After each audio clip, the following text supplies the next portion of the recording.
It has been 35 years since John Hughes, Steve Martin, and John Candy unleashed the comedy classic Planes, Trains, and Automobiles. So, do we really need a synopsis for this one? We don't. That's obvious. But come on. I mean, there's probably two out there. So for those two people. Okay, fine. I guess for those two of you that don't know what this movie is, I'll give you a synopsis. This is the classic story of what can go wrong, will go wrong. Neal Page, played by Steve Martin, is an uptight ad exec. Griffith, played by the lovable John Candy, is a fun-loving shower curtain ring salesman. Yes, shower curtain ring salesman. It's only a few days before Thanksgiving, and they're trying to travel back home to Chicago. But when their flight gets diverted to Wichita, the duo forms a very unlikely partnership as they use any means necessary to get home to Chicago for the holiday. So yeah, this is our all-time... Okay, I'll definitely say it for myself. I don't want to speak for you exactly. It's so good that I have often said, when I've been asked if I'm stuck on an island, but I put it, if I'm sentenced to life on an island and I'm allowed to bring one movie with me, this is the movie I'm going to bring with me to watch. I could watch it over and over. It's John Candy, Steve Martin at their best. Wow, I don't know. I could just go on and on and on, but I'm going to stop to even let you get some opening comments because... That's a new one. Usually I'm the one who's talking way too much. In all seriousness, though, yes, this is, you could have spoke for me. This is, I'll put it this way, it's my all-time favorite comedy. I think sometimes you get down to that, you have to choose certain genres. But yes, Planes, Trains, and Automobiles is by far my favorite comedy of all time. And it's something that you don't want to watch it with me, probably watch it with either of us, because all you're going to do is hear us quoting the lines before they happen. Those are not fun people to watch movies with. Oh, the lines. So many of them. So, in that vein, what is probably your favorite line in the... My favorite one, actually, when I stop and think about it, it has to have the other part to it also, though. So it's lines. Line and word, I'll say. What do you figure the temperature is? 1. Yes, the common expression between us as far as when asking how cold it is outside. I think my favorite, to answer my own question, so thank you for asking, but to answer my own question, probably my favorite is the line when Owen comes to pick them up.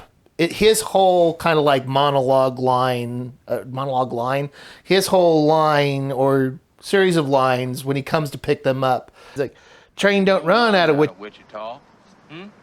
Unless you're a hog or a cattle. People train runs out of Stubbville. The way he clears his sinuses, everything he does.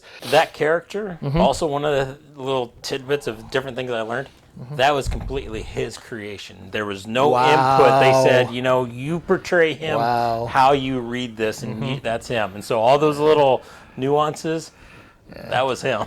And it's just, I think one of my other ones is, of course, in the classic scene of him coming back to the rental car counter, and of course dropping his whole litany of F-bombs and everything. But then when Edie McClure goes, do you have your rental agreement? And he goes, I threw it away. I use it all the time. It's just one of those great lines to just use in general. I threw it away. And people look at you like, what? And you're like, never mind. It's, I quote this thing way too much. Whatever. You don't get it. But yeah. How many F-bombs? F-bombs by him. By combination. Combination, there are a total of 19. Yep. 18 by him and 1 by the classic Edie McClure. Most people, I think a lot of people, of course, know her as the principal's assistant in Ferris Bueller's Day Off, but to hear her drop that F-bomb, just that one lone F-bomb that she does for him is just absolutely fantastic. Another interesting fact about that scene, I watched a little behind-the-scenes stuff here. Again, with Edie, is she, the whole time on the phone, That's all ad-libbed by her. Only the part when she's interacting with Steve Martin I'll do the crescent is rolls and you do scripted. the cranberries. You know I can't cook. Yeah, well, I'll see you tomorrow then. Gobble, gobble.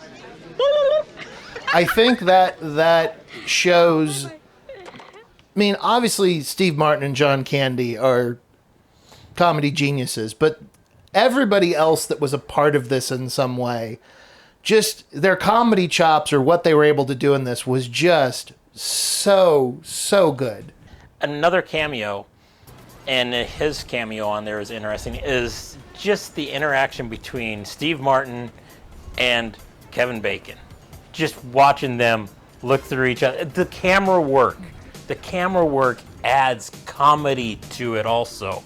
There's so many times just if the camera wasn't set up that way, it wouldn't be as entertaining. I remember watching this first time, and this came back out in '87, and I remember even then going, "Is that Kevin Bacon in the movie?" You know, it was just so surprising. Yeah. Let's see the other cameos. So many. I mean, I wrote them all down. I mean, basically, it was, you know, you've got Kevin Bacon. You've got Lyman Ward as John, which is Neal's friend, as Ferris's dad, essentially. Yep. You've got, of course, Ben Stein's in there. You know, he does a great job as the ticket agent. You've got, I could just keep going on and on and on as far as, you know, the number. And Michael McKean's in there as the state trooper. He's best known really a lot for his work in all the Christopher Guest stuff. One other, I meant to start this off with this. Did you know, comment if you did, that this is actually based on a true story? I did not. This was a real life type of event that happened to John Hughes. Really? He was flying from New York to Chicago, got diverted to Wichita. Oh, wow.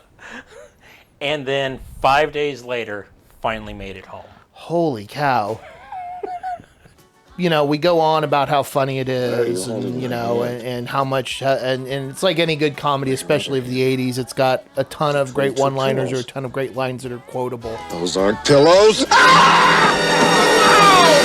what is so good about this is the story is just so, as a whole movie, in my opinion, it is just so well done. The story is, Absolutely. the story's very tight and compact. It doesn't give you too much. The comedy, yes, has its moments where it is over the top, where it needs to be, but it's very subtle, like in a lot of it. And, you know, there's so much heart to this, and I think that's the reason why it ranks so high in my all-time favorites. Is it's not just a comedy, but here you have a really good feel good, and in all reality, family film. It could be, if it wasn't for the I like, as Steve Martin says, yes, the F-bomb is used only once, 19 times. And I think what this movie does such a good job of, whether you give that credit to John Candy, you know, Steve Martin, or John Hughes, is that it's just so well done, the heart of it, because yes, it doesn't let Neal get too mean. It doesn't let Del get too stupid. It doesn't really go over the top too much in making fun of some of these other offside characters either. So very well done, very well balanced. One of the things that also really helps alleviate some of the comedy, and so you feel that serious, but also drives the comedy, is the music. I mean, John Hughes has just always been great with his music. The best example for the dramatic is just when, at the very end, when they're walking up and you have the song playing every time you go away. I can't even remember what it's. Yeah. You are one lucky guy, Neal. Who sings it. And then you have kind of, to say, the rap remix of You're Messing with the Wrong Guy as a comedic input. So he uses music so well, and it helps drive it. The music actually is almost a character in this. The other thing, though, too, is and I think I've mentioned it before, sometimes the use of not having any music as well, which is, I think it is brilliant, and it allows the comedy to truly play out as when the car is on fire. They've gone through the semi, there's been all that music's playing, and now they're sitting on the trunk. It's dead silent, just them talking, and all of a sudden, you see the flames go up behind them, and then just them turn and go, and it is this perfect moment that it doesn't bring any music back in until Neal punches Dell, which it's just this perfect moment of just, to me, a perfect comedic moment because it shows both their talents. There's one thing I noticed in this, actually a couple things I noticed that I hadn't noticed before. One is that at the very beginning, how getting on the elevator, there was a driving part of the story. Him saying, "Oh, damn it, I left my gloves in Brian's office. I don't need them." I never had clicked with me until this time around how he's sitting there all this time freezing. He's trying to reach for those gloves, and the dog about bites his hand off. The whole entire time, his hands are just freezing through this. Just nipped a little part. And then the other thing is, had you ever noticed when Dale gets off the semi on the very last leg of the trip, he has a black eye? No. He has a black eye. I never noticed that until this time around. I'm like, where did that black eye come from? But it actually is from a deleted scene. You mentioned that about not noticing the gloves part till this time. I think that is both funny, not funny you didn't notice it, but that's a funny moment, but also there's all those small little things that Hughes puts in there and then pays them off. Well, even parts that you're not exactly sure. It's funny in itself, but yet it leads into even more comedy. And the one I'm thinking of is the vibrating bed. Him sitting on the vibrating bed, and you're just thinking, oh, this is kind of funny. There's a big guy on the vibrating bed. And then it pays off even more because the beer explodes on there. Those beer cans were going to blow like that. You put them on a vibrating bed. What did you think was going to happen? It's been a long day. It just didn't occur to me. All right, we could go on and on about this. So before we go too further off the path, why don't we go ahead and try to wrap this up here? So this, in my estimation, is a perfect comedy. This is the perfect balance of subtle comedy and over-the-top comedy. It doesn't play too hard into making either character too much of a goofball, either character too much of the bad guy or overly sarcastic. It's a credit to both the acting and the writing. My next point would be, this is classic Hughes. This is a classic John Hughes movie, a great balance of both the comedy and the warm, heartfelt, gooey center, that makes this, not just a great movie, but definitely a great holiday movie. And last, but definitely not least, this is a movie where with people who are masters of their craft. Steve Martin, John Candy, they are at the top of their game in this one. How about you, Corey? What are your thoughts? My first thing I want to be saying is, this is a movie that will never get old. It may be old in age, it's still going to be just as enjoyable. John Candy and Steve Martin are at their best. You get to see them at their top level comedic slapstick comedy, and you get to see them pull out your heart and make you care about these individuals who both have very annoying traits, but yet you still love them and you care about them and you want to wish them well. Last thing, this should be on all holiday classic movie lists. It is a holiday movie. So with all that said, my score, an 89 out of 100. Very, very good. You've heard me say it. What else do I have to say? So, well, for me, I thought it was going to be pushing 100. It is still pushing 100. But I gave it a 93 because it is almost perfect. So, are we seasoned travelers or are we going in the wrong direction? Are we going to kill somebody? Let us know in the comments below. Oi. So hey, if you like what you just watched, make sure you give us the green light by liking, subscribing, and share this with several of your friends out there, even the world around.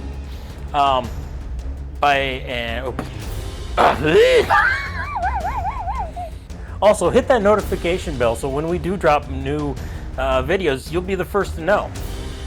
As always, the cast of Frame Rate Studio thanks you for joining us on our trek through the movie galaxy of the YouTube universe.